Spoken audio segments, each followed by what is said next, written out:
Nagaan isiniif haa ta'u. Kun qophii keenya isin gaafannu torbanitti al tokko karaa miidiyaa Soof Mariin isiniif darbudha. Qophii keenya kanarratti dhimmoota siyaasaa, hawaasummaa fi dinagdee kaasnee ilaalla. Keessummaan keenya guyyaa har'aa Dr. Biraanuu Leenjisooti. Egaa Dr. Biraanuun kanaan duras keessummaa keenya turanii marsaa lammaffaadhaaf ammas keessummaa keenya ta'anii jiru. Hamma dhumaatti daawwadhaa nu waliin tura. Baga nagaan dhuftan Dr.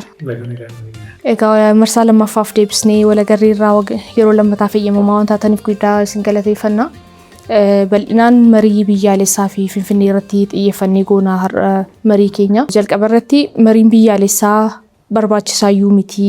Yeroo kanatti lola keessa jirti Itoophiyaan, daangaa lola keessa soo jirtu akkuma addunyaatti muuxannoo yeroo baay'ee kan qabamu mariin biyyaalessaa eggii lolli dhaabbateeti kan Itoophiyaa kuni barbaachisaa miti qaamonni jedhan jiru. Isa kana Dooktar maal jettu? Iddoo galatamu lalisee yeroo lammataatiif naaf yeroo geediif xiqqoo nama dhiba dubbiin sun haala qabatamaa biyya keenyaatiin wal qabatee kan jedhamuu qabu jedhee ani amanu mariin biyyoolessaa hin ture jedhamuu qaba ture.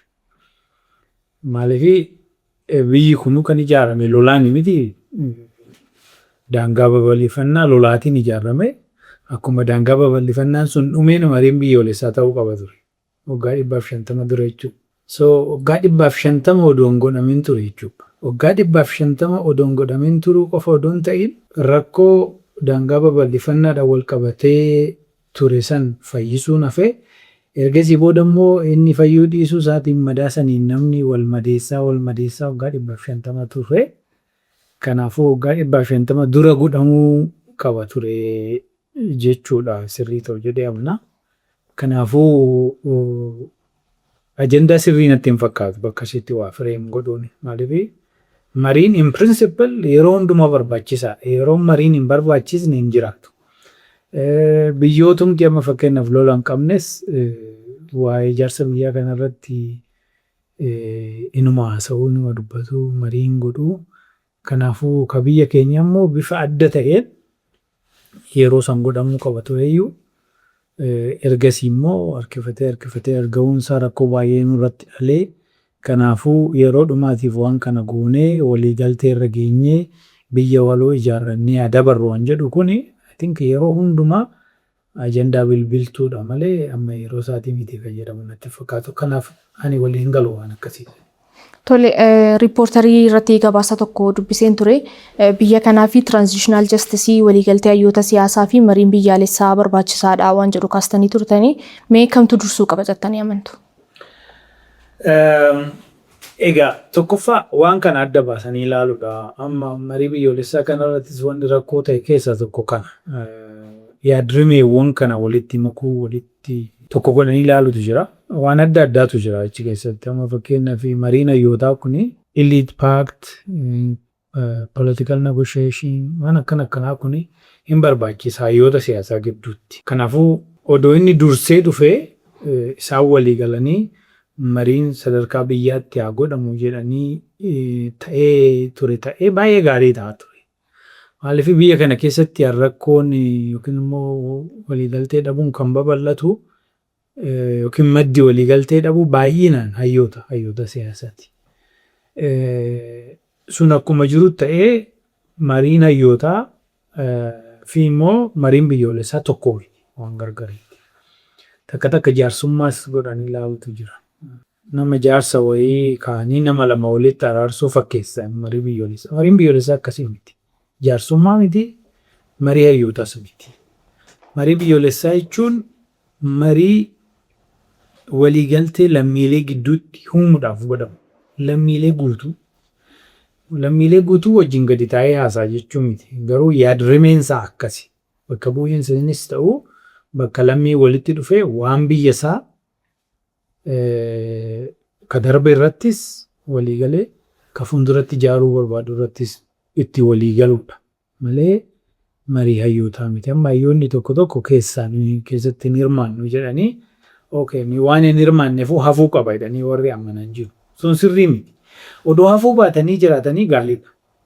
Garuu immoo lammiileen muraasni didanii hafan jechuun hin hafa jechuu miti. Maaliif sadarkaa lammiitiitti waan ilaalamu waan ta'eef. Miidiyaa hawaasaa kanarratti ana wajjin isa namni tokko waan akkasii ati hangaa mootummaatii miti maaliif yaada kennitaa faanaan jedha. Ani lammiidha. Mariin biyyoolessaa dhimma lammiiti. Kanaafuu namuu karaa danda'ee yaada isaa akka kennatu carraa bana jechuudha.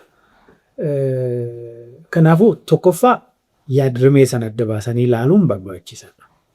Itti aansinee akkuma ati jette mariin hayyootaa hin barbaachisaa, mariin biyyoolessaa hin barbaachisaa, haqa ce'umsaan jedhan kun transitional justice ka jedhamu kun hin barbaachisa. Kamtu kam dursaa waliin deemuu hin danda'an ture odoo walii galame.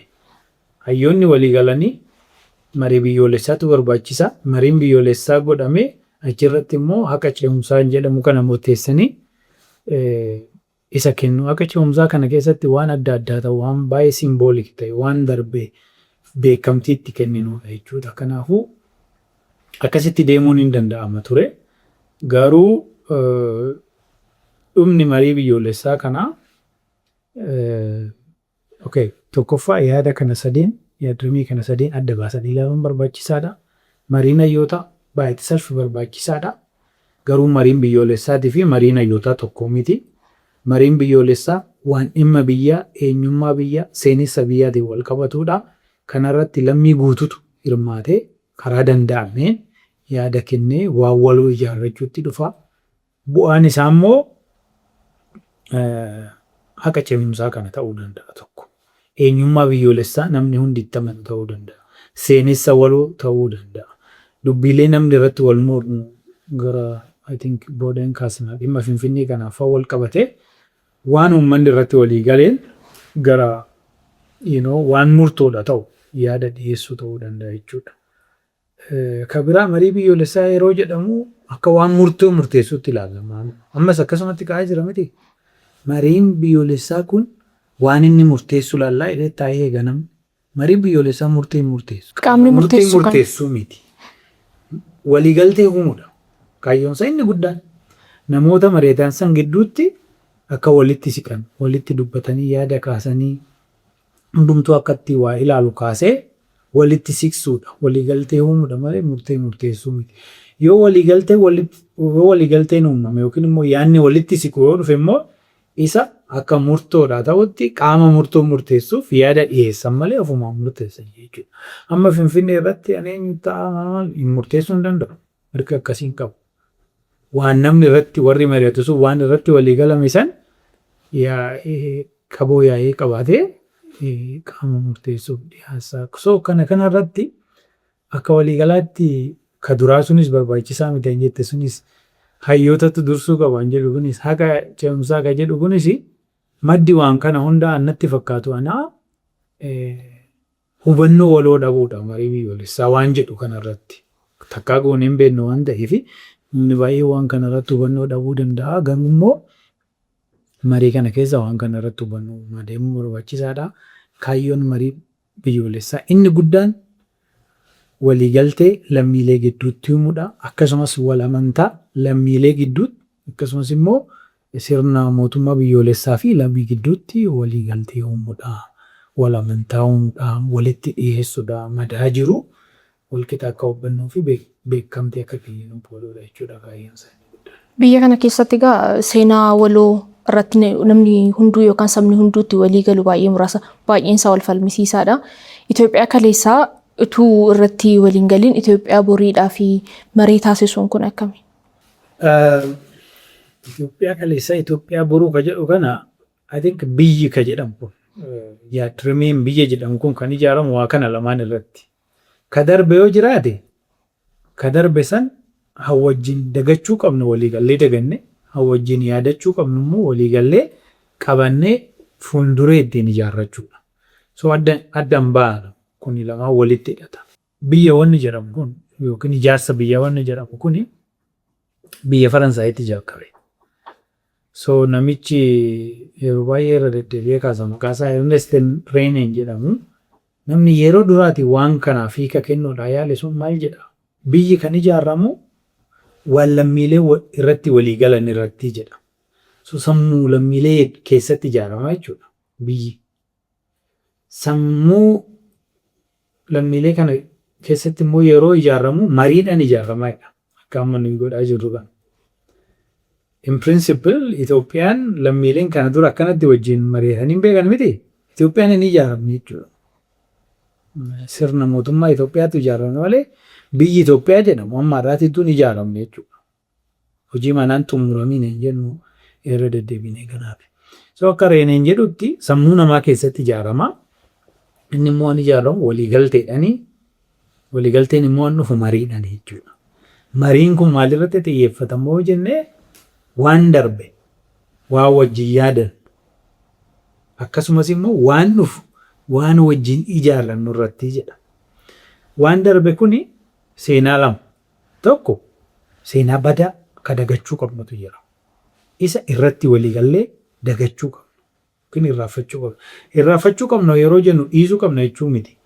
Waan sun akka deebi'ee hin taane yaadannoo goonee fi isa cufnee waan immoo qabannee itti fufuu qabnu immoo duuba keenya irraa fudhannee fuulleffanni keenya garuu kaayyoon keenya garuu gara fuulduraatti ta'uu qaba akka jedhu. So wanni lamaan sun walitti hidhataa jechuudha. Namoonni marii kanarratti hirmaachuu qabu. Hirmaachuun isaa yookaan immoo gareewwan hirmaachuu qabu. Hirmaachuun isaanii tarii jijjiirama waaraa fiduu danda'a jedhamanii amanaman. Fakkeenyaaf Itoophiyaa keessa akkuma sila kaasne lolli garaagaraas jiruuf namoonni lolota sana hoogganan osoo hirmaatanii tarii jijjiirama waaraa fiduu danda'a jedhanii namoonni amanan jiru. Qaamonni immoo hirmaachuuf fedhii waan hin qabneef amantaa waan hin qabneef hin hirmaatiin hafanis jiru. Bakka kanatti warreen hin hirmaatiin kun bakka jiranitti yookaan hirmaachuun isaanii jijjiirama fida jedhamee namoonni amanamu. Gareen amanaman hirmaachuu dhabuun isaanii tarii waliigaltee irra yoo ga'ame marii biyyaalessaa kanaan waliigaltee marii biyyaalessaatii jennee fudhachuu dandeenya marii amma jiru kan. Waliigaltee marii biyyaalessaati uumaa gaafii hin qabu. Sadarkaa guutuu ta'etti yeruma jalqabaa kana godhuu dhiisuu dandeenya. Maaliifii aadaa kana hin qabu. Akkuma biyyaatti aadaa siyaasa Itoophiyaa keessa wanni dhabame tokko kan marii hin beekamu. Aaduma isaan qabu. Kana duras yaallee hin beekne. Amma yeroo jalqabaa fi yaalaa jirra miti rakkoo baay'ee qabaata. Yeroo yaallu. Garuu asumatti dhaabbatu waan kun aadaa ta'e itti fufuu qaba. Mari'achuun kun aadaa ta'e itti fufuu qaba. Kanarra goonu kanarra boru immoo fooyyessinee qaama kanarra hirmaachuu qabu hirmaachisnee itti deemuu danda'u qabu. Wanni hirmaachisummaa jedhamu kun marii biyyaalessaa keessatti dubbii ijoodha. Baay'ee murteessaadha. Mariin biyyoolessaa tokko galma ga'ee moo hin geenye ka jedhamu hirmaachisummaa isaatiin ni jedhama. Wanni ittiin safaramu kanumaa jedhama. Garuu immoo hirmaachisummaa yeroo jennu guutumaan immoo hirmaachisuun isa akka hin danda'amne wajjin hubatamuu qaba. Maaliif amma fakkeenyaaf mariin biyyoolessaa dhimma lammiileeti jenne miti.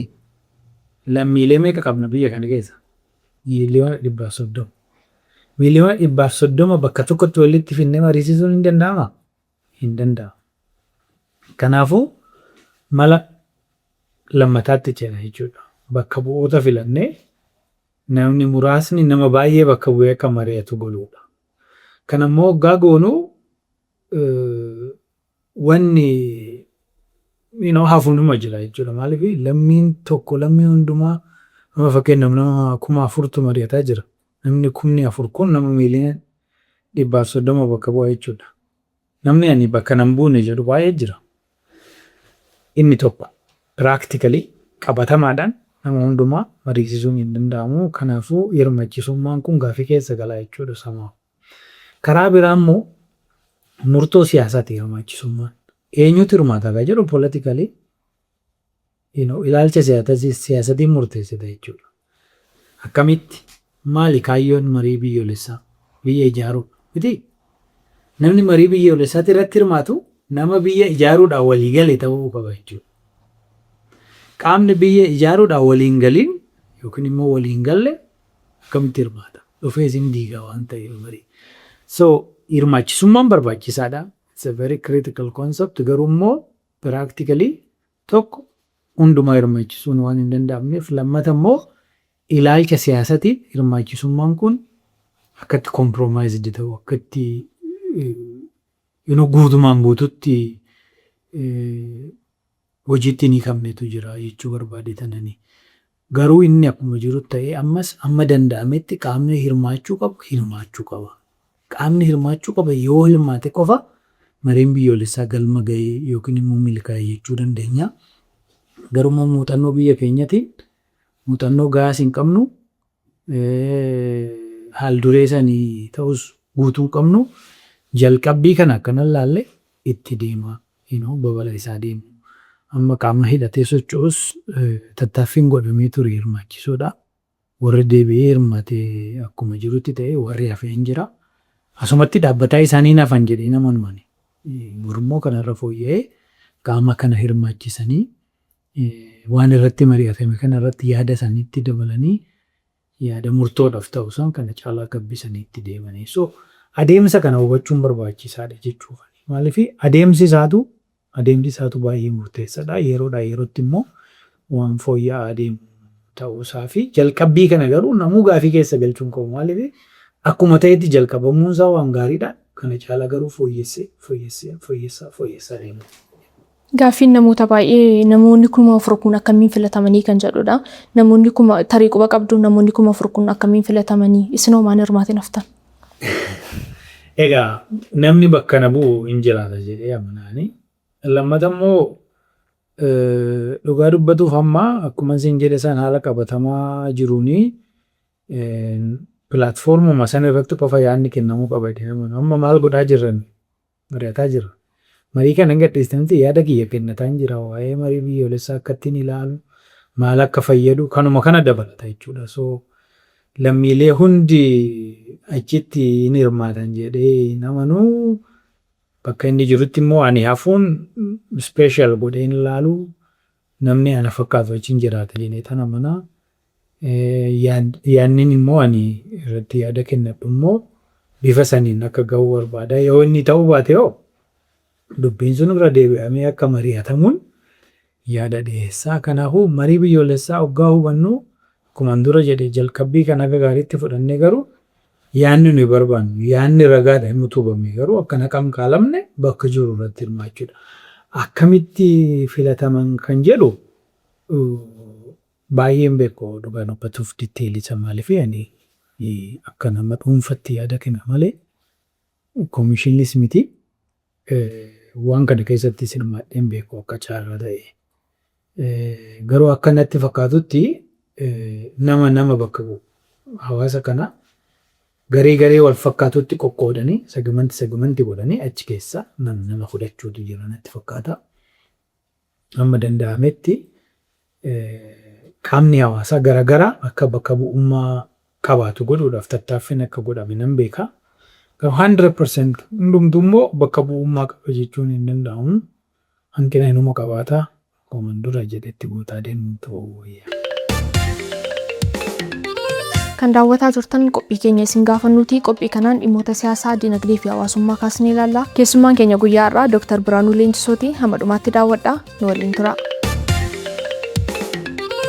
Tole Dr.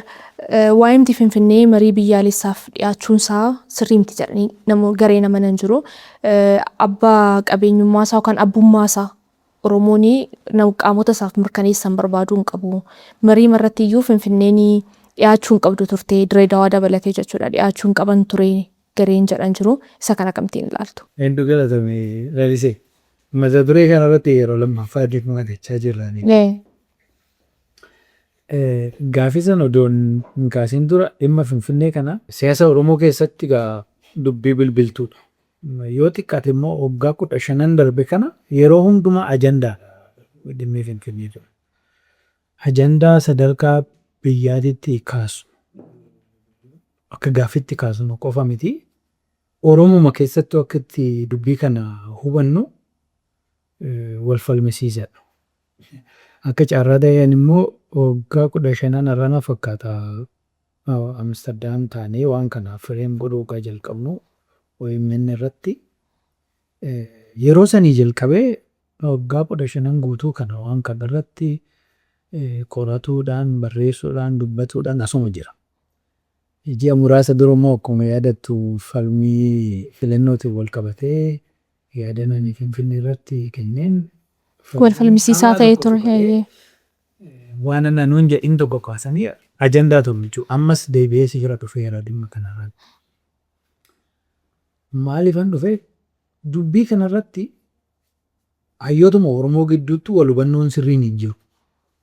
Akkamtaaniif waggaa 15 guutuurraa dubbataati waan kanarratti waliigaltee uumuu hubannoo wal fakkaatu maaliif uumuu dadhabne hin jedhu gaaffii guddaan itti ta'ee jiraanattu. Nama himu kanatu dubbatu kanatu barreessu kanatu hubachiisuu dadhabe moo namatti himamu hawaasatti itti hojii at least namoota waan kana hordofantu hubachuu dadhabe hin jedhu gaaffii guddaadha.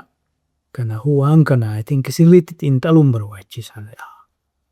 Wal hubannoo waloo uumuun barbaachisaadha. Amma nuyi waliin galinitti qaama biraatti gaaffii kana dhiyeessinee amansiisu. Zammatar wanni irratti amansiisnullee waan muraasa jedhee amanaan itti dhufa. Kanarratti namni xiqqoo kiriitikaalii ilaaluu danda'u qabaadha. Akkamitti ilaala? Amma fakkeenyaaf fakkaati kaastetti maaliif Finfinneen ajandaa marii biyyoolessaa ta'ee dhiyaatee kan jedhu gaaffiidha. Akkuma nan isin jedhe immoo waggaa 15 yoo xiqqaate aktiivili miidiyaa irratti, miidiyaa hawaasaa irratti, miidiyaa idilee irratti sadarkaa hayyootatti waan kanarraa mari'achaa jirra. Ajandaadha jechuudha. Nu birattu. Maaltu dhiyaate hin jedhu hubachuu dhabuurra dhufee jedhee amma. So kana lamaan adda sii baasuu barbaada yoo hin danda'e. If I succeed. Waggaa 15 irraa soofnee namni nu hubachuu dadhabe yookiin ibsuu dadhabne jedhee amanaan. Yookiin immoo namatti haasa'aa jirrutu waan haasa'amaa jirus waan barreeffamaa jirus hin hordofu jechuudha. Kuni xiqqoo nama gaddisiisa. Jechuun akkana taanee saba taanetti fufuu hin dandeenye. Wal hubannoo waloo uumuu waan dandeenye qalbii tokkoon dubbii ilaaluu waan dandeenye nuyi miiliyoona 50 walitti haasofnee waan yaadnu beekuu hin dandeenye. Kanaafuu ragaadha waan dubbatamu seenarra dhaabbannee waan dubbannu wal hubannaa waloo qabaachuun barbaachisaadha. Dhimma Finfinnee kanarratti immoo kuni keessumaayyuu dubbii ijoodha jedheema. So Finfinnee ka dhiyaate maali? Marii biyyoolessaa irratti kan jedhu qofa bira oduu dhufin Finfinnuma akkamitti ilaallaa hin jedhu iyyuu I think kanaaf baay'ee murteessa. Finfinnee kana karaa adda addaa ilaaluu hin dandeenya. Seenaadhaan ilaaluu hin dandeenya. Eenyummaadhaan ilaaluu hin dandeenya. Bulchiinsaan ilaaluu hin dandeenya. Siyaasaan ilaaluu hin dandeenya. Seeraan ilaaluu hin dandeenya.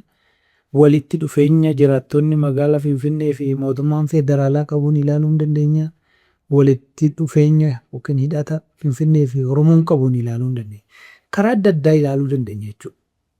So waan Finfinnee kana waggaa haasofnu gaaffiin akka malee dhiphatee baayinarii deebii lamaan qabu. Finfinneen eenyuti? Fakkeenyaaf kiyya yookiin keeti akka jedhamu godhuutti gadi reediyoosdi ta'e jechuudha. Kuni Oromoo keessaa dhufee dhee nama nuwani. Bakka biraati ajandaan kun akka kanatti dhiphatu godhamee gadi cabsuudha, gadi xiqqeessuudha waan godhame natti fakkaatu. Kanaafuu yoo xiqqaate ija sadii kiriitikalii hubachuu qabna. Inni dura seenadha. Seenaadha. Seenaan maali? Finfinneen lafa miti. Lafa uummanni irra jiraatu. Seenaa bara dheeraa qabdi. Seenaa barreeffamii qabdi. Seenuma Itoophiyaa keessattuu wanni akka Finfinnee sirriitti dookumentii ta'e jira jedhee nama. Waggaa kana jennu immoo seenaa Finfinnee hundumaa beekna jechuu miti. Amma fakkeenya Finfinneen tuni uumamte lafti Finfinneedha. Kun hin beekne. We don't know. Bara kam bishaaniin hammam waggaa meeqa bishaan jala turte hin beekne. Hammam immoo bosonaan uwwifamtee turte hin beekne. Garuu seenaa Itoophiyaa ammayyaa keessatti keessayyuu babal'ifannaa lafaa mootonni jalqaban kanaan wal qabatee seenaa barreeffame qabdi. Finfinneen bara 1886 mootii Minilik dhufee hundeessee jira. Isa dura maal turte? Nama dura ture. Lafa qotee bulaa turte. Horaa irreechaa turte. Bakka horsiisee bulaan horii isaan horatto baafatu turte. Kuni seenaan amma har'aatitti maqaa wajjin jira. Namni kana haalu jira? Hin jiru. Barreeffamee jira. Kana hubachuun barbaachisaadha seenaa kana. Seenaan kun seenaa uummata Oromoo akka ta'e akkamiin dhufanii akka as qubatan akkamiin akka magaalaa guddoo Itoophiyaa godhan ergasii immoo walitti hidhata ishiin magaalaa guddoos taate walitti hidhata ishiin Oromoo wajjin qabdu amma bara 1995tti waan jiru sirriitti hubachuun barbaachisaadha. Kana haaluun hin danda'amu sirrii miti. Seenaa kana dabsuudha ammoo seenaa biraas uumanii warra olola wajjin atakaaroo keessa seenuun hin barbaachisu. Dur nama bararaa jedhee waamu tokkotu jira siin jedha namni dhufe ati kana wajjin hingeejibuun hin barbaachisu. Ta'uu danda'a. Bara kamii BC dhaloota Kiristoos dura moo booda moo rakkoon qabu. Nuyi garuu modern history keessatti waan barreeffame kana hubachuu qabna. Isarra dhaabbannees waan dhiyeeffachuu qabna. Seenaa qabaachuu seenaan ishee Oromoodha walitti hidhatuu qofaa miti. Akkitti Oromoon keessayyuu Oromoon Tuulamaa gosti Oromoo Tuulamaa Eekkan Galaan Gullalleen lafa kanarraa buqqa'e immoo wajjin hubachuun barbaachisaadha. Uummanni keenya rakkoo baay'ee dararaa baay'ee keessa darbe jechuudha waa'ee lafa kanaatiin wal qabatee.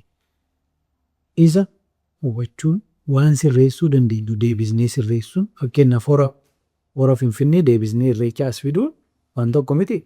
Akkasumatti kunis qoratamee kan deebisuu dandeenyu akka deebisu kan deebisuu danda'uun immoo haqa ce'umsaa saniin beekamtii kenninee fi mallattoo goonee fi darbuun barbaachisaadha. Kana wal qabatee. San ala garuu seenaa warri biraa uumuun kana dabsuudha seenaa isaan uumaniin atakaroo keessa galuun hin barbaachisu. This is fact, historical fact. Historical fact kana Oromoon uumachuu danda'u qaba. Amma danda'ametti. Lafa Oromooti. Magaalaa guddoo odoo hin ta'inis lafa Oromooti. Erguma taate immoo walitti hidhanni ishiin Oromoodha wajjin qabdu bal'aa ta'uu sana hubachuun barbaachisa. Garuu seenaa sana hubachuu jechuun immoo isuma qofarra dhaabbannee waan hundumaa isaanii ilaaluu qabna jechuudha. Jijjiiramoota ergasii ta'anis wajjin hubachuun barbaachisaadha. Erga magaalaa guddoo taate magaalaa guddoo Itoophiyaa taate uummanni garaagaraa dhufee asirra jiraachuu aadaa qabatanii dhufuu uummanni asii buqqa'uu isaatiin immoo aadaan isaanii babal'ataa dhufuu wajjin hubachuun barbaachisaadha. So seenaa sirriitti hubachuu beekumsuma keenyaaf jechuudha maaliif nu fayyada. Hubannoo walwaan dhufu tokko kanaani. Seenaa hubachuu jechuun garuu seenaa namni biraa dabsee barreessu wajjin wal lolaa ooluu miti. It doesn't matter. Kee qofa qabattee faaktii historical faaktii san qabannee deemuu qabna. Kalammataa eenyummaadha. Lafti baay'ee eenyummaa qaba. Finfinnee lafti kamuu eenyummaa qaba. Eenyummaan kamuus lafa qaba. Walitti hidhata eenyummaa fi lafa gidduu jiru kana sirriitti hubachuun barbaachisaadha. Not just Oromoon lafaa lafee jedha.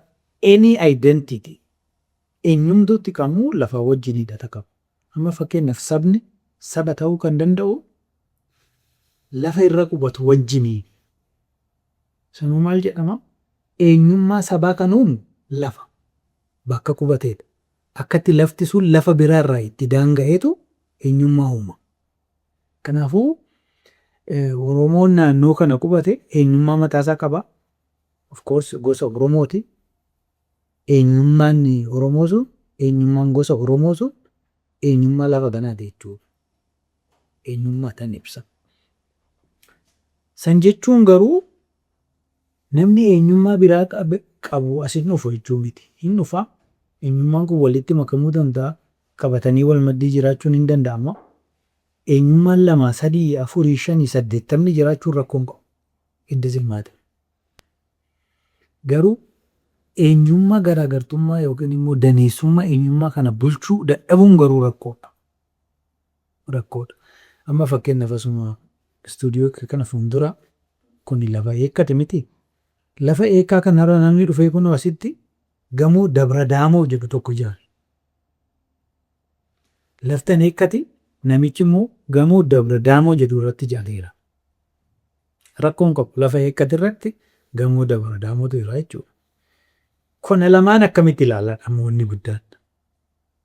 Eekkan badee Dabra Daamoo ta'amoo Dabra Daamootu eekkarra qubateetuma jiraatamoo kun sirriitti bulchiinsi isaa murteessaadha jechuudha. Kanatu sadaffaatti nu geessa ilaalcha sadaffaatti. Finfinnee ija bulchiinsatiin, ija seeratiin, ija siyaasatiin ilaaluun kanarraa dhufachuu. Lafa seenaa qaba, eenyummaa qaba. Eenyummaa duraan ture kanarratti immoo eenyummaan bira dabalamee dhufa. Daneessummaan as keessatti hin baay'ata mitiire isa akkamitti bulchinaadha wanni guddaan. So bulchiinsa Finfinneetittuu diriirfame yeroo adda addaatitti nu fakkeenyaaf Finfinneen bara 1886 hundeeffamte bara 1889 magaalaa guddoo Itoophiyaa taatee jedhama. Ergasii booda bulchiinsa adda addaatu jira. Yeroo baay'ee garuu Oromoo naannoo kanaa jalatti bulti Finfinnee. Amma 1995tti Oromoo naannoo Shawaa kana wajjin bulti. Walumatti hidhata qabdi magaalaa guddoo taateeti. 95 booda garuu jijjiirama guddaatu dhufe Finfinneedhaan wal qabate. Maalidha inni?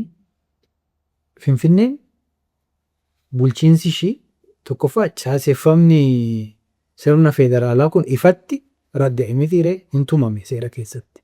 Isa duras waanuma akkas fakkaatutu jijjiiraa Shawaa jala bultee Mannaageshaa Oraacha jala taatee waan akkas akkasiinuma jira garuu 95 heerri kun waggaa ragga'u maal ta'ee Finfinneen clearly Oromoodhaan adda baate. For the first time. Isa duraan adda baatee beekti jedhe nama. 95 adda baate. Akkamitti itti waamama Finfinnee mootummaa federaalatiif ta'e. Gaafiin Oromoo asirraa madda.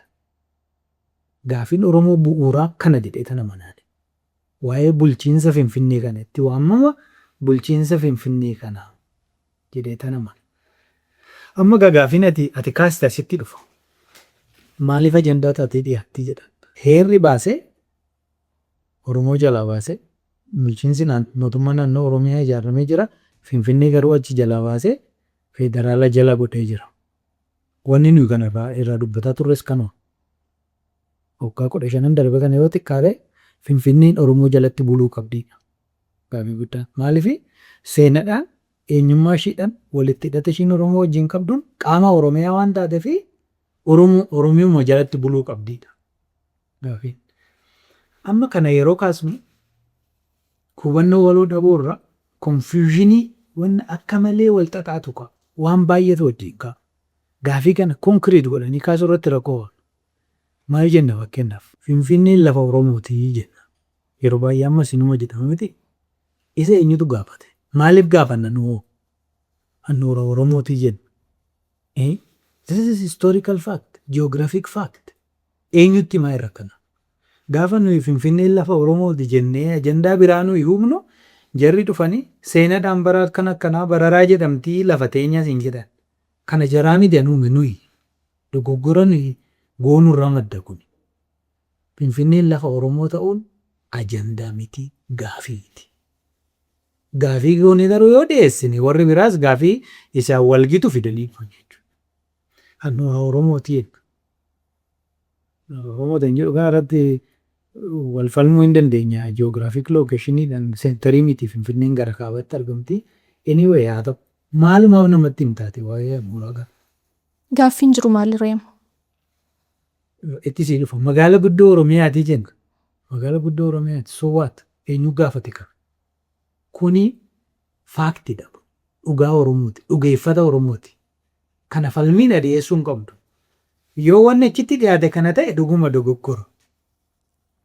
Gaafiin jiru gaafii bulchiinsaati. Maalidha gaafiin bulchiinsaa?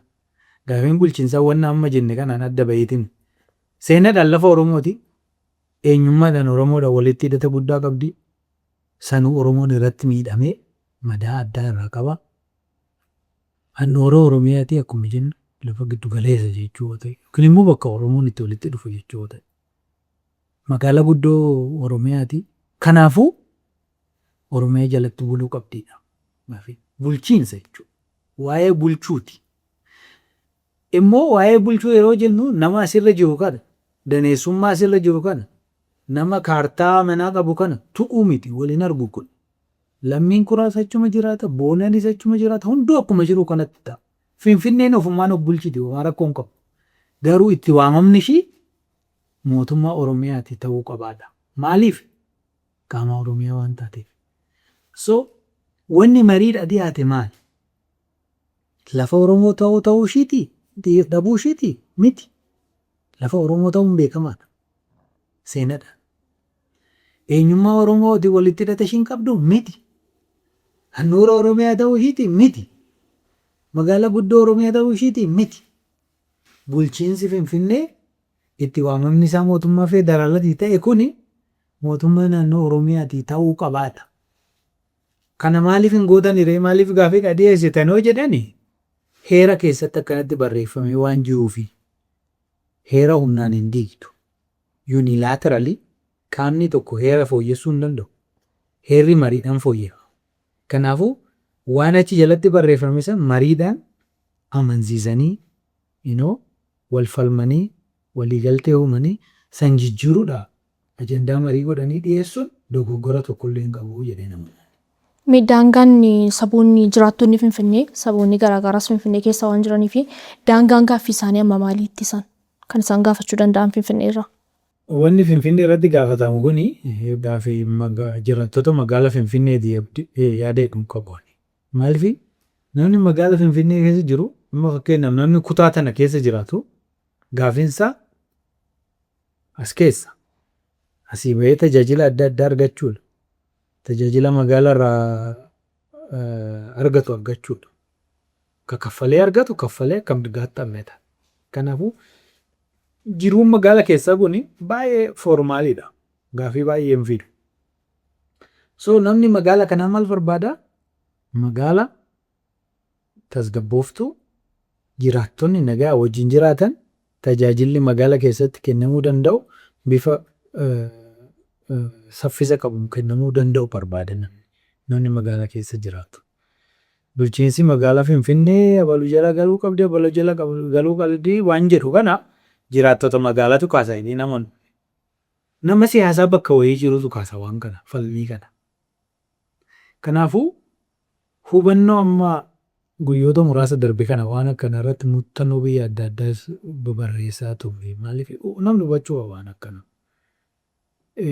As taa'ee namni asuman taa'u sandaafa irraa bishaan barbaada.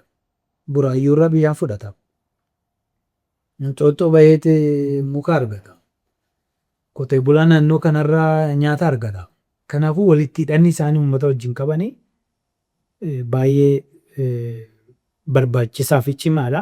San immoo sirreeffachaa bareechachaa deemuu qaban jedheeta namaadha. Kanaafuu naannoo kanatti jiraattota magaalatti irraa rakkoon yookiin gaafiin maddu baay'een hin jiraatu. Kana qaama siyaasaa bakka biraa jirutu waan kun akka akkanatti ajandaa falmisiisoo ta'u godha jedhee namana. Namni keenya garuu isa hubatee gaafii isaa tokko kaasu sirriitti hubannoodhaa fi ragaadhaan kaasuu danda'u qaba. Ati waa'ee seenaa haasofta yoo ta'e seenaa falmiidhaan ni aanne seenaa gaafiidhaan ni aanne dhiyeessita yoo ta'e warri biraas seenaa biraa tolchee bocatee bittilatee dhufee si wajjin atakaroo keessa galee maddi rakkoo nuyi jedhee namni akkuma dura siin jedhe. Nuura keenya jechaa yoo oolle maaluma fedhan dura kee kanaan namatti argisiisaa ooltu waa'ee eenyutu si gaafate hoo? Ji'oogiraafikal faaktiidha miti. Lafarra jira. San ibsaa ooluun hin barbaachisu. Sun immoo inuma jira faaktiidha. Of course gaafii bulchiinsaa dhiyeessitu kana ittiin jabeeffachuudha. Akka ragaatitti dhiyeessuun barbaachisaadha. Garuu gaafii daayiverti godhuun sirrii miti. Gaafiin Oromoon gaafatu Finfinneen bulchiinsi magaalaa Finfinnee itti waamamni ishee Oromiyaadhaa ta'uu qabaadha malee namni Finfinnee irra jiraatu kun Oromoo ta'uu qaba. Yookiin immoo akkuma jirutti waa hundi Oromoo jala Oromoo qofa ta'uu qabaa miti. Bulchiinsa gaafataa jira. Nutu bulchaa. Nu jara buluu qabdi. Maaliif egaa abbaa biyyaa yoo taate faayidaan irraa argamu irraa isa argachuu qabda mitiire. Immoo qaama naannichaatis akka ciccinne eeguun barbaachisaadha. Kanaafuu gaafiin Oromoon Finfinnee irraa qabu gaafii bulchiinsaati. Ana ajandaa ta'ee dhiyaates gaafii bulchiinsa biyya namadha. Kan daawwataa jirtan qophii keenya isin gaafannuu torbanitti al tokko karaa miidiyaa Soof Mariin isiniif darbudha.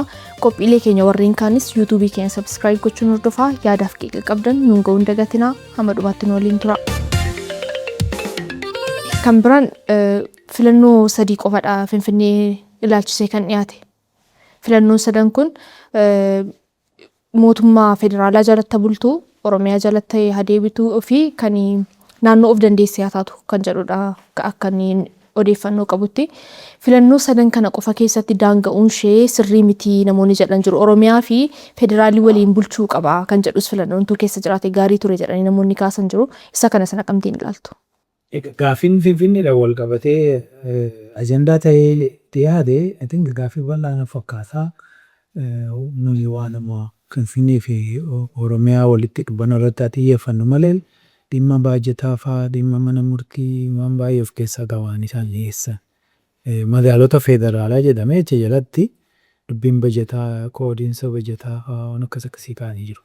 So filannoo afurii natti fakkaata. Opshinii afurii kan dura dhiyaate. Tokkoffaa itti waamamni ishee federaalaa haa ta'u waan jedhu kun jira. Kabiraa siitii isteetii yookiin immoo magaalaa of dandeechee bultu haa taatu waan jedhu jira. Naannoo of dandeechee haa taatu waan jedhu jira. Oromiyaa jalatti qaama Oromiyaa godhu waan jedhu jira. Akkatti barreeffametu nama baay'ees gaaffii kaasee natti fakkaate. Finfinnee qaama Oromiyaa godhu waan jedhu suni namni baay'ee qaama Oromiyaa miti akka jedhee gaafatu. Gaaffii hin kaasise tokko sanatti fakkaata akkatti barreeffame. Ani akkatti hubadhe bulchiinsa magaalaa Finfinnee bulchiinsa mootummaa naannoo Oromiyaa jalatti deebisuu jechuu godhee tanaan nu qabda. So kun arfan dhiyaatee jira. Kan arfan irrattuu dibeeta godhuun hin danda'amu. Nun qabu kana dura saniifati kaasnee ture na fakkaata namoota biraa wajjinis dhimma kanarratti akka mari'attee quban qaba. Garuu haala qabatamaa federeeshiniin Itoophiyaa kun ittiin ijaarameen olaallee filannoon sadan walitti dhiyaatan waan ta'aniif fakkaatu odoo bu'uura federeeshinii qabattee yoo deemte sadiyan sun hin taanu. Maaliif federeeshiniin biyya kanaa sabarratti ijaarame lafa qabaachuudhaa saba ta'uu qabda jechuudha. Yookiin immoo lafti kan sabaati. Mootummaan federaalaa saba hin qabu kanaafuu lafa hin qabaatu jechuudha. Mootummaa federaalaatti itti waamamuun rakkisaadha. Siitii isteetis ta'uudha akkasuma saba qabaachuu qaba naannoof dandeeches ta'uudha saba ta'uu qabdi. Saba Oromooti yoo ta'e Oromiyooma jalatti buluu qabdi. Saba biraas yoo ta'e sabuma biraatu hin jalatti bulti malee naannoo haalli itti taatu xiqqoo rakkisaadha. Kanaafuu filannoon hafuu anuma arfaffaa san ta'itu jalatti deebisuu hin jedhu kan. Garuu waa hundi akkuma dura sii kaase seenaadhaa fi eenyummaadhaan qofa murtaa'u haala amma qabatamaa jiru biyya kana keessatti. Hubannoo bal'aa waan wal xaxaa ta'e kana hubatanii waan kanaa ta'u immoo waliigalteedhaan bocuun barbaachisaadha. Gadi ta'anii mari'achuun kan barbaachisuuf kanaaf.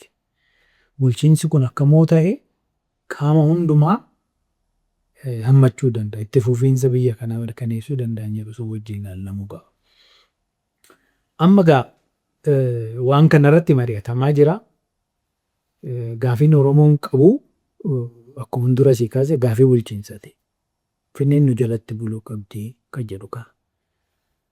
Arfaffaan dhiyaachuu qaba ture kan jedhu kuni akka waloo kan jedhu sun fakkeenyaaf qaama lama walitti fiduu keessatti waan akkasii haayibiriidii kana himaa deemuun tokko yookiin kan biraa kan jedhu qofa odoo hin taane akkamitti lamaan walitti hammatan jedhu isa wajjin fiduun hin danda'amu natti fakkaata.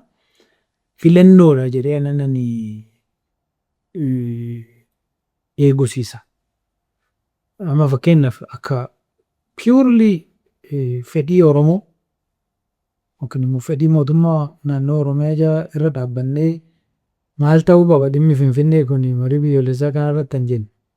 Fakkeenyaaf akka nam tokkotti yoo na gaafatte heera keeyyata 49 fooyyessuudha.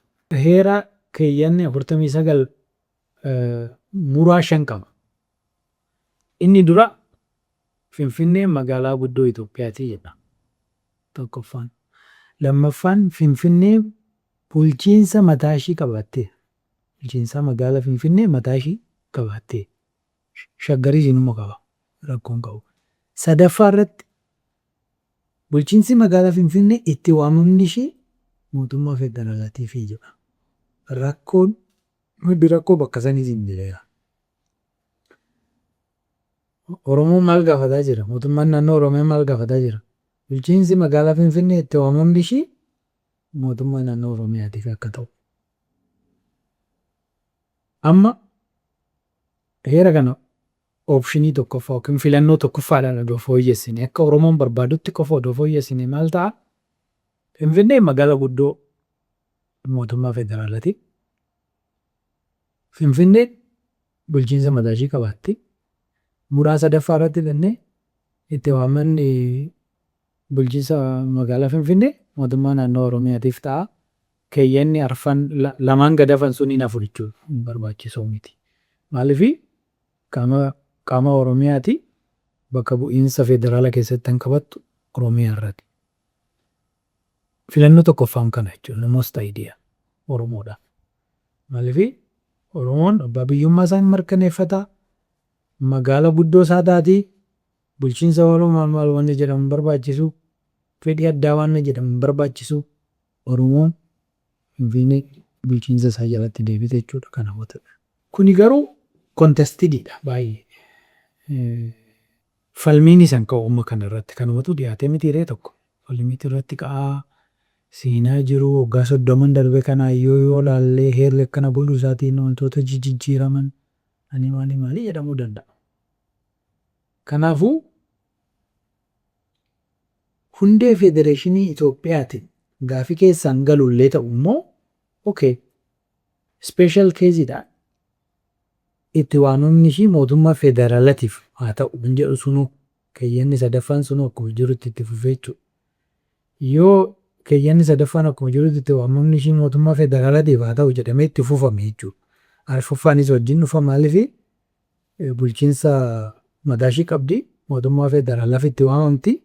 Kanaafuu jiraattonni magaalaa Finfinnee mana marii bakka bu'oota uummataa keessatti bakka bu'aa qabaatu jechuudha. Shanaffaarra garuu dhaqamee maal ta'uu qaba? Shanaffaan bakka fedhii addaa Oromiyaa haasa'u san jechuudha. Achi dhannee Finfinnee magaalaa guddoo Oromiyaa ta'u itti galchuun barbaachisaadha. Qaama Oromiyaa ta'uu ishii ifatti achitti galchuun barbaachisaadha. Isarra dabarree garuu bulchiinsa waloo ifatti kaa'uun barbaachisaadha. Bulchiinsa waloo yeroo jennu erga heerri kun tumamee Finfinneen baay'ee babal'attee naannoo daangaa kanarra bal'inaan uummata keenyatu jira. Dhimma kanarratti waloodhaan ilaaluun barbaachisaadha jechuudha. Akkuma sabaaf sablammoonni as keessa jiran baay'een Oromoon taane fi fedhii addaa qaban sani uummanni Oromoo daangaarra jiran kun immoo yookiin immoo gara Oromiyaan Finfinneen itti babal'atte kanarra baay'inaan Oromootu jira. Maqaa Oromoo qaba. Warri kun immoo Oromiyaa wajjin walitti hidhata qaban san jabeeffachuu barbaadu. So bulchiinsi waloo achitti barbaachisaadha jechuudha. Kana qofa miti ani. Ani akka kiyyaatti Finfinneen abbaan biyyummaa akkuma jirutti ta'e Finfinneen gabaa guddaadha. So namni keenya tokko tokko kanarratti of eeggachuu qaba.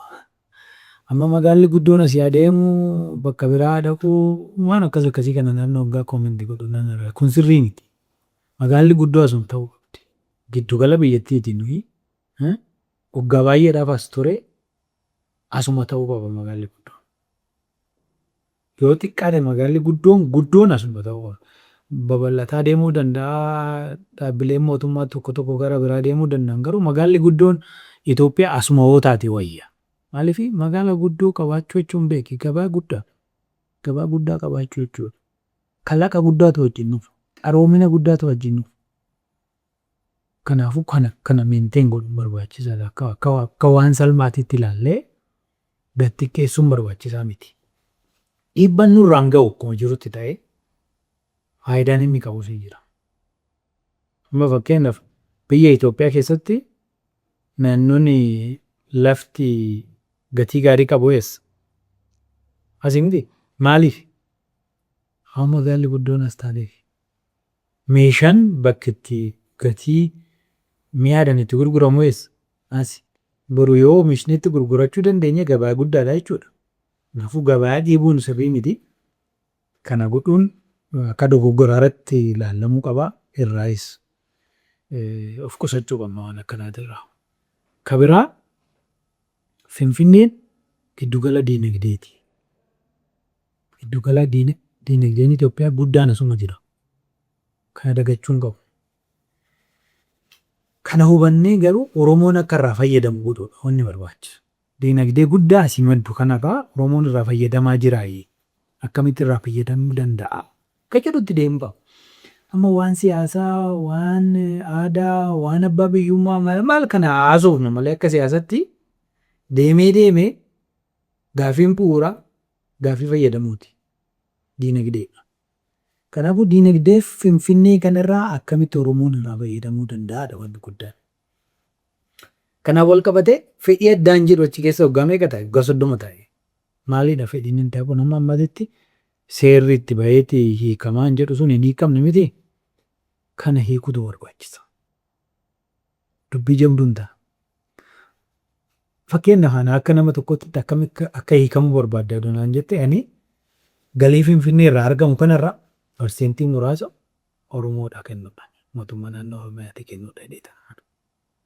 Yookiin immoo sirna taaksii gibira dachaan jedhamu jira. Double taxation. Gamoo asii lafa eeggate irratti dabra daamoo hidhamee ijaarame sun jira miti. Amma fakkeenyaaf kun rakkoon qabu ookee gaariidha. Lafti kun eeggadha. Amma ati dabra daamoo irratti ijaartee jirta. Kanaaf gibira kafaltaa jechuudha naannoo Oromiyaatti. Kuni asitti qofaa miti biyya biraatti baramaa. Fakkeenyaaf isteetaan ani jiraachaa ture Kaalifoorniyaa double taxationiitu jira. Double taxationiin kun maa inni bulchiinsa saniifis hin kaffaltaa naannoodhaafis hin kaffaltaa. Waan akkana arreenjimentii akkanaa kana ammaa kanarratti dhuma jechuu miti. Kun galii lama fixuu danda'a dubbiin kun. Over expect godhuun qabu. Yeruma gabaabaa keessatti ammummaa waan hundumtuu wanni nu barbaannu har'a taa'inneeti deebiin qabu. Garuu waan barbaannu beeknee waan sanii ragaa qindeeffannee falminee amansiisnee argachuudhaa qophii ta'udha. Ani kitaaba kee keessatti sabboonummaan boqonnaan waa'ee marii biyyaalessaati.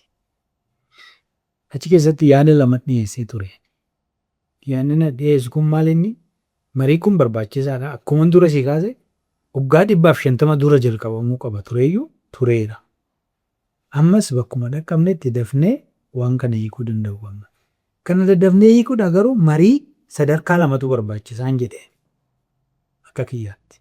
Haala qabatamaa Itoophiyaa ilaallee sadarkaa lamatti godhamuu qaba jedhee tana mana. Sadarkaan tokko sadarkaa sabaatti godhamuu qaba. Amma fakkeenyaaf sadarkaa Oromootti mariin sabaa godhamuu qaba. Akka sabaatti maalidha fedhiin keenya? Maalidha gaafiin keenya? Maal kenninee maal fudhannee itti fufuu barbaannu? Itoophiyaa keessatti ka jedhu kanarratti garaagartummaan siyaasaa waan fe'aa ta'u garaagartummaan ilaalchaa amantii akkuma jiru ta'e akka sabaatti garuu gadi teenyee nuyi Oromoon biyya kana keessatti waan akkanaa qabna. Lafa bal'aa qabna. Giddugalaa humna namaa barate guddaa qabna. Baay'ina uummataatiin bal'aadha. Qabeenya uumamaatiin bal'aadha. Kana qabannee Itoophiyaa keessa turuudha.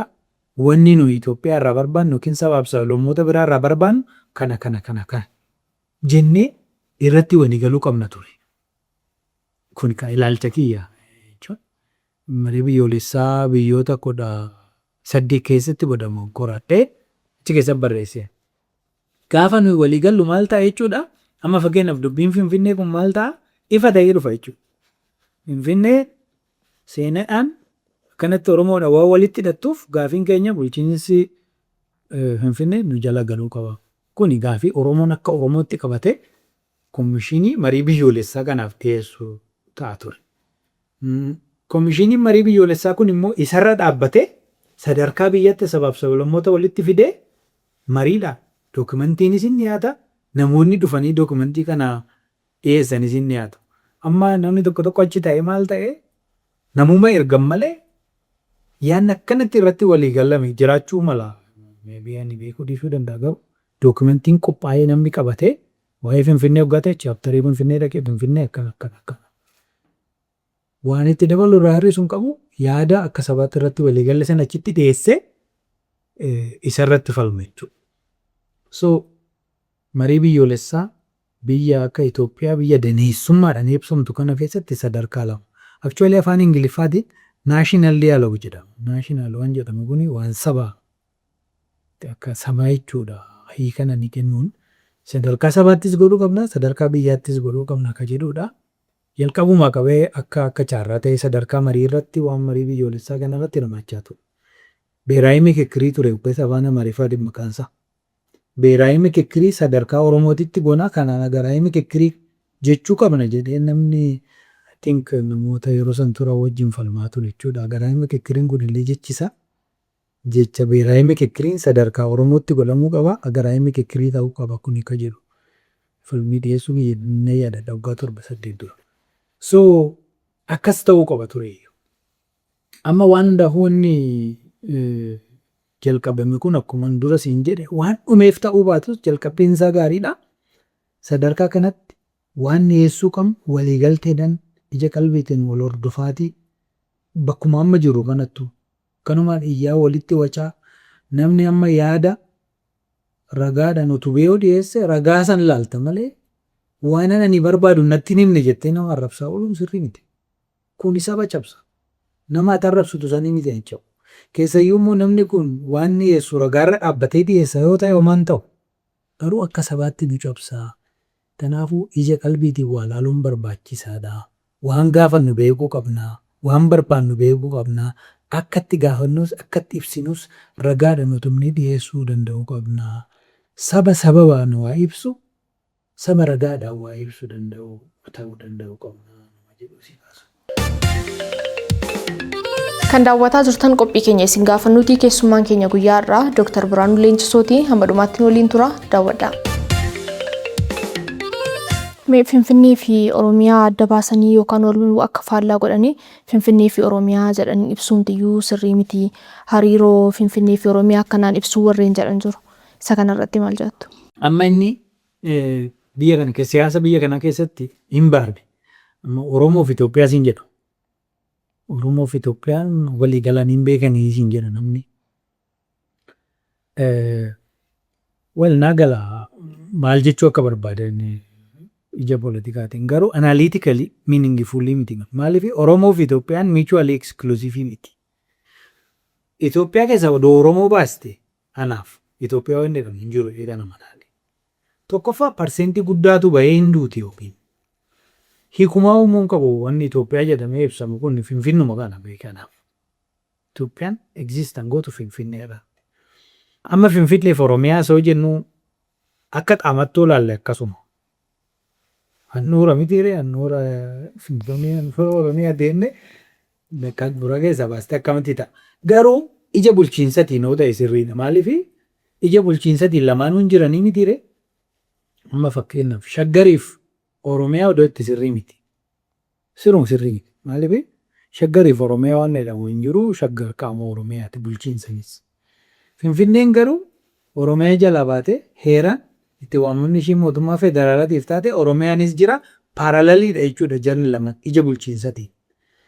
Amma kuni gaafii duraati kaastisanii walitti hidhata.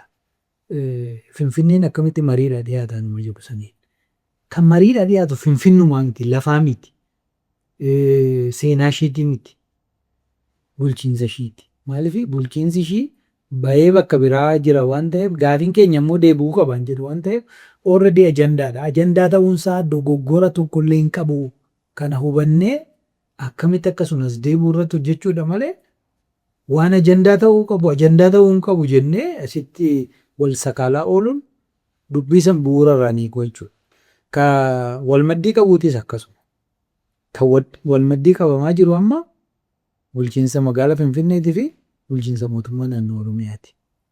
malee akka qaamatti akka nuu beennutti akka seenaadhaan hubannutti akka eenyummaadhaan hubannutti akka rakkoo keessayyummoo uummata tuulama gosa Gullallee gosa Eekkaa gosa Galaan kanarra ga'een immoo yoo laaltu sanuu dubbiin Finfinnee Oromoo keessatti dubbii bilbiltuudha. Kanaafuu adda baasanii ilaaluun sun madaarratti akka madaa biraa dabaluuti ta'ee ilaalamuu danda'u qaba. Finfinnee ilaalchisee sirna bulchiinsaa qoodiinsa aangoo mirga jiraattota hariiroo Finfinneen Oromiyaa waliin qabdu irratti hundaa'ee furmaanni waaraa maalimii maaltu utuu murtaa'eetii wayya jettanii yaaddu? Egaa furmaanni waaraa jedhee amanu waliigaluudha. Waliigaluu.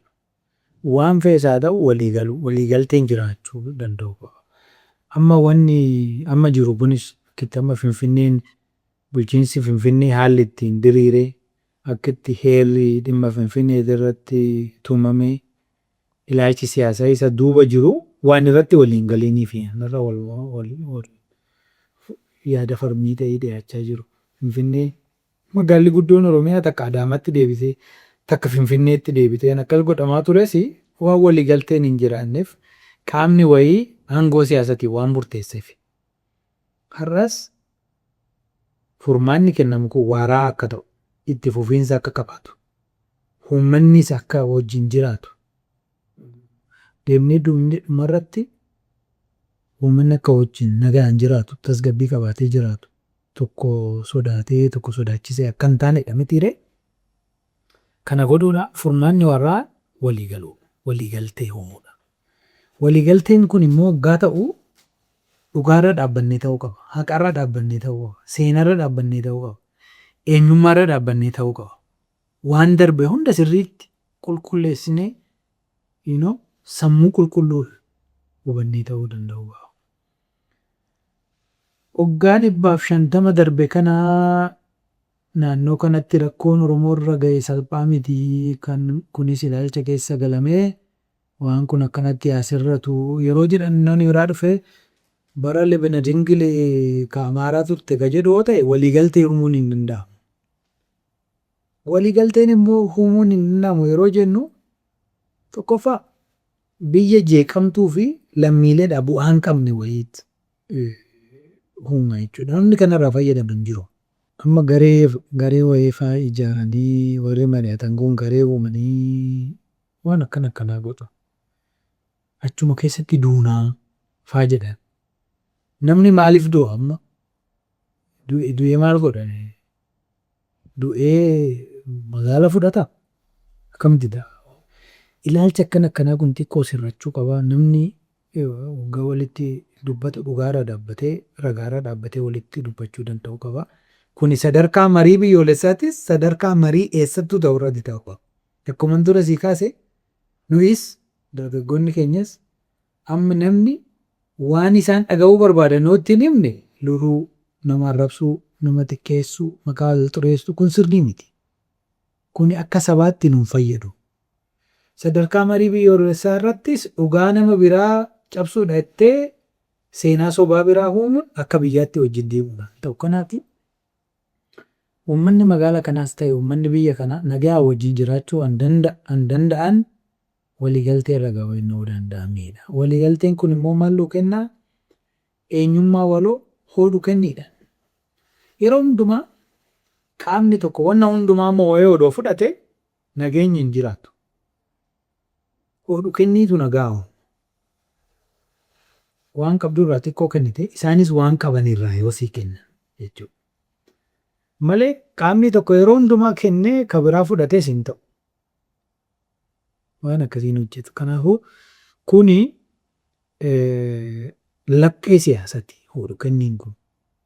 Kamuu waan qaburraa dabarsee kennee kan biraatirraas fudhatee waan akkasitti uumme san irratti immoo eenyummaa waloo ijaarree waliigallee waliin jiraachuu dandeenyu qofaadha. Particularly dhimma Finfinnee kana wal qabatee jiraattonni magaala kanaa nagaan jiraachuu danda'u qabu. Tasgabbii qabaachuu danda'u qabu. Waan jireenya magaalatti barbaachisu hunda yeroodhaan argachuu danda'u qabu. Amma namni magaalaa qotee nyaatu bitatee nyaata miti. bitatee nyaachuudha gabaa irraa waan bitatu argachuu qaba jechuudha. Magaalli waan baay'ee naannoo maddi ishii jiru kanarraa argatti. Naannoo kana wajjin nagaa argachuu hin dandeenye argachuu hin dandeechu. Kanaafuu miidhaa hamaarraan gahaa jira. Kanaafuu qaamni siyaasaa biraa bakka biraa taa'ee yookiin bosona taa'ee waa'ee magaalaa Finfinnee borcu kuni tokkoffaa warra sirrii miti hubachuu qabna. Warra dhimmi ilaallatu miti. Yookiin biyya biraa taa'ee waa'ee magaalaa kanaa murtoo kennu kun sirrii miti. Kan hubachuu qabna. So hubannee maal godhuu danda'uu qabna? Tokkoffaa mootummaan federaalaa mootummaa naannoleen biyya kanaa sabaaf sablammoonni biyya kanaa walii galanii ijaarratanii miti. Mootummaan waliigalteedhaan ijaarranne kun magaala guddoo qabaachuu qaba yookiin teessoo qabaachuu qaba bakka qubatu. Bakki inni qubatu kun immoo naannolee biyya kana keessa jiran keessaa bakkuma wayii ta'a. Kan akka biraa nutitti asuma Oromiyaa keessa akka ta'uun barbaada. Maaliif? Faayidaa qaba waan ta'eef. Miidhaa akkuma qabu kana dura miidhaa guddaa qabaataa ture. Kana booda miidhaan qabaatu jedhee namana. Maaliif? Seeraan waliigalteedhaan bitamuu waan qabuuf miidhaa ammas hundaan nurraan hin ga'u jedhee namana. Kanaafuu magaalli guddoo Itoophiyaa Oromiyaa keessa akka taatuun barbaada. Teessoo lafaatiinis mijataa waan ta'eef. So mootummaan federaalaa magaalaa guddoo qabaachuun barbaachisaadha. Oromiyaa keessa immoo ta'ee biyyaaf gaariidha. Kana hubachuun barbaachisaadha. Oromoon lafa isaa magaala isaa mootummaa federaalaatii teessoo godhee yoo kenne waan irraa argatu akkuma qabu waan baay'ee immoo dhabuu hin qabu. Kanaafuu oduu kennidha jechuudha. Waan kun hiitire waan irraa argannu laallee kaalkuleet goone waan kenninu beekuu danda'u. Amma Finfinneen magaalaa guddoo yookiin teessoo mootummaa federaalaa erga taate booda garuu bulchiinsi nu jalas ta'e mootummaa federaalaas jalas ta'e abbaa biyyummaa mirkaneeffachuu danda'u. Abbaa biyyummaa mirkaneeffachuu danda'u. Abbaa biyyummaa kun maaliin mirkanaa'u naan jetta nama yookiin nama akkuma dura siin jedhe faayidaadhaan mirkanaa'uu qaba. Double taxation seera double taxation ifaaf innee Oromoon irraa fayyadamuu danda'u qaba. Garuu magaalli guddoo biyyattii tuni garuu hundumtuu uummattoonni biyya kanaa hundi isaaniitu magaala kiyya jedhee akka fudhatu akka amanu akka akkasitti dhagahamu godhuu danda'u qaba. So magaalli guddoon biyyaa magaalli guddoon mootummaa federaalaa magaaluma guddoo lammiilee hundaati miti hundumatu magaala kiyya jedhee amana. Amantaan akkasii akkatti dhagahamu akkas jedhanii akka fudhatan godhuu danda'u qaba. Abbaa biyyummaa keenya waan mirkaneessu garuu keessayyuu faayidaadhaan diinagdee ta'uu wal qabatee isarratti falmuu danda'u qabna. Ragaadhaan dhiyeessuu danda'u qabna. Muuxannoo biyya biraa dhiyeessuu danda'u qabna. Hedduu kana waa'ee akkatti magaalaan guddoo Ameerikaa magaalaa baay'ee keessa jooranii booda lafa bitatanii gara diisii kana akka dhufan waan san irraa waanta tokko kaasaa turre. Warri nuun falmu waan kana sirriitti hubata beeki. Warra falminitu tokkoffaa yaada waluu hin qabnu lammata namni waanuma falmuufaa sirriitti waan hubatan beeku. Ajandaa gootanii dhiyeessitanii ormaa dhiyeessitanii faan hin jedhan. Maal gootare cabsitee keessaa baastaa heera keessaa kam goote keessaa baastamee fakkeenyaaf. Moo heericha nu hin barbaadnu jennee dhiisnee federeeshinii keessaa moo ba'a. Waan tokko duuba ilaalcha siyaasatu waan kana raasaa jira. Kanas wajjin hubachuun barbaachisaadha. Wanni dhumaa garuu wannan isin jedhu gaafii Oromoon Finfinnee irraa qabu gaafii bulchiinsaati. Bulchiinsa magaalaa Finfinnee qaama Oromiyaa godhuudha. Lafa miti. Finfinnuma keessattuu lammuma kuraati achuma jira. Booleenis achuma jira. Bulchiinsa sinuu qabata. Maaliif? Gandi Oromiyaa hundumtuu ofiin of bulcha miti. Aanaan Oromiyaa of bulcha miti. Godinni Oromiyaa of bulcha miti. Magaalli Adaamaa, Bushooftuu, Shaggar of bulcha miti. Finfinneenis akkasuma ofuma bulchiti. Wanni Finfinnee irratti jijjiiramu tokkollee jiru. Kaartaan manaa anuma abbaa kaartaa qabuuti. Jiraattonni jiraattotum waa tokko rakkoon qabu. Bulchiinsi magaalaa Finfinnee garuu itti waamamni isaa eenyuuf ta'uu qabaata gaafiin. Kan ajandaa ta'ee dhiyaates kana malee lafa Oromoo miti, seenaa Oromoo miti, lafa Finfinnee miti, seenaa Finfinnee miti, handhuura Oromiyaa ta'uu ishiitii miti, magaalaa guddoo Oromiyaa ta'uu ishiitii miti. Bulchiinsa magaalaa Finfinneetitu ajandaa ta'ee. Ajandaan kun immoo akkamitti hiikame irra Oromoo fayyadaa filannoo adda addaatu jira. Akkuma jenne sanuma fakkeenyaaf keeyyata 49 muraasa daffaa sirreessuu yoo danda'ame dhuma ejjumatti dhumu.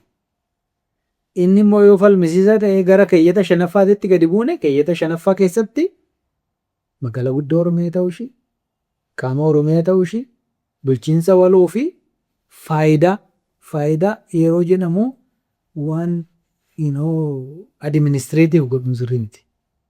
Finfinneen maal qaba? Finfinneen galii qaba. Finfinneen gabayaa qaba. Wanni Finfinneen qabu guddaan kana. Gabayaa guddaadha, galii guddaa qaba jechuudha. Gabayaa sanii fi galii sanirraa fayyadamuudha Oromoon irratti xiyyeeffachuu qabu jedhee tana bana. San ala jiraattonni Finfinnee akkuma jiraattota Oromiyaa kamuu kabaja isaanii maluu argatanii gaafiin isaanii haalaan deebii argate tajaajila isaanii barbaachisu kennameefi uummata wajjin jiraachuu danda'u. Nama jibuutti si dabalatee balatu. Waa'ee Finfinnee fi marii biyyaalessaa irratti marii bal'aa taasisnee jirra. Eeyyamamuu taatanii istiidiyoo keenya waan dhuftaniif guddaa isin galateeffanna. Galatooma. Qophiin keenya isin gaafannu torban kana asuma irratti raawwatee jira. Torban keessummaa biraa ajandaa biraatiin wal agarra. Hangasitti nagaan tura.